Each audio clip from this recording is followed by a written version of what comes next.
Good morning. Good to see you. Welcome. Great to have you.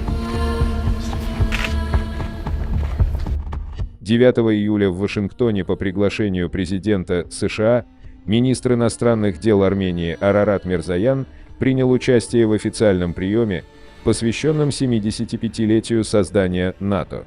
Министр Мирзоян провел встречи с рядом коллег из НАТО и стран-партнеров. С госсекретарем США Энтони Блинкеном состоялся обмен мнениями по двусторонней повестке дня и региональным темам. Пресс-служба МИД Армении. Пресс-релиз по итогам встречи министров иностранных дел Армении и Азербайджана в Вашингтоне по инициативе и при участии государственного секретаря США. 10 июля 2024 года в Вашингтоне по инициативе и при участии государственного секретаря США Энтони Блинкена состоялась встреча министра иностранных дел Армении Арарата Мирзояна и министра иностранных дел Азербайджана Джейхуна Байрамова в рамках саммита, посвященного 75-летию НАТО. Стороны отметили прогресс, достигнутый Арменией и Азербайджаном на пути к заключению исторического договора о мире и об установлении межгосударственных отношений, а также договорились продолжить работу. Стороны выразили признательность государственному секретарю за проведение этой встречи. «Я очень рад сегодня встретиться с министрами иностранных дел Азербайджана и Армении», заявил госсекретарь США Энтони Блинкен на трехсторонней встрече в Вашингтоне. Он отметил, что Азербайджан и Армения проделали большую работу в направлении мирных переговоров, которые открывают новые возможности для развития отношений со странами региона и США. Соединенные Штаты вместе с Европейским Союзом и другими партнерами поддержали данный процесс. Сегодняшняя встреча – это возможность рассмотреть достигнутый прогресс. Анализируя все состоявшиеся контакты, включая обсуждения за последние недели, я думаю, что стороны близки к достижению мирного соглашения. Сегодня мы собрались с целью обсудить, что США могут сделать для достижения соглашения.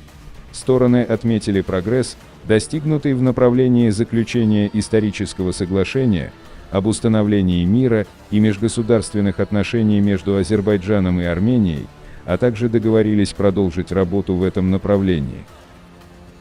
В преддверии саммита НАТО в Вашингтоне члены Комитета Конгресса США по делам Армении выступили с совместным заявлением, в котором призвали президента США Джо Байдена возложить на Азербайджан ответственность за этнические чистки в Нагорном Карабахе, способствовать возвращению армян в Нагорный Карабах и защитить суверенитет Армении перед лицом продолжающейся азербайджанской агрессии.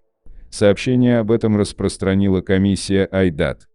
Конгрессмены призывают администрацию президента Байдена гарантировать, что Азербайджан столкнется с последствиями своих действий и что военные преступления, нарушения прав человека и этнические чистки более чем 120 тысяч армян в Нагорном Карабахе не останутся безнаказанными. Отмечается, что США должны поддержать суверенитет Армении и отвергнуть агрессивные требования Азербайджана.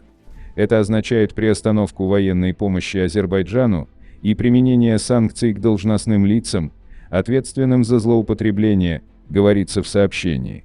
Конгрессмены подчеркивают, что в тот момент, когда лидеры собираются в Вашингтоне на саммит НАТО, администрация Байдена должна обеспечить соблюдение Азербайджаном международных законов, включая возвращение армянских военнопленных, защиту культурных объектов и поддержку армян Нагорного Карабаха, чтобы они могли под международные гарантии вернуться в свои дома. Подотчетность имеет решающее значение для устойчивого мира на Южном Кавказе, говорится в заявлении конгрессмена. Заявление подписали конгрессмены Фрэнк Полони, Газ Белеракис, Адам Шиф и Дэвид Володаа.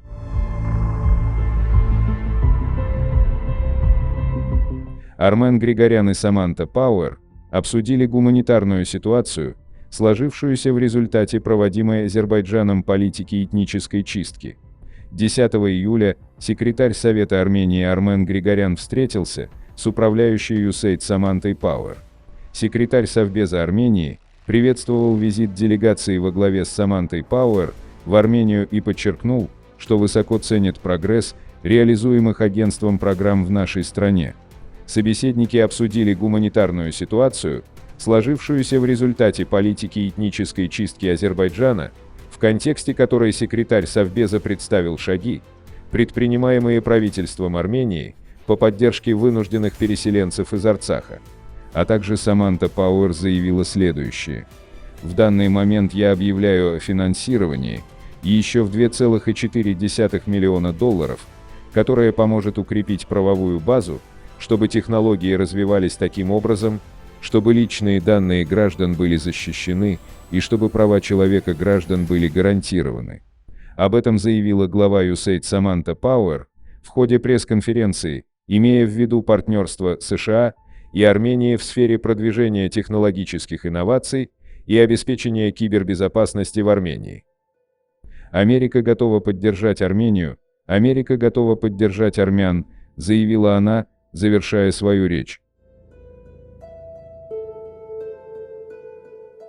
Заместитель госсекретаря США по гражданской безопасности, демократии и правам человека Узра Зея отправилась на консультации в Грузию и Армению, сообщила пресс-служба Госдепартамента.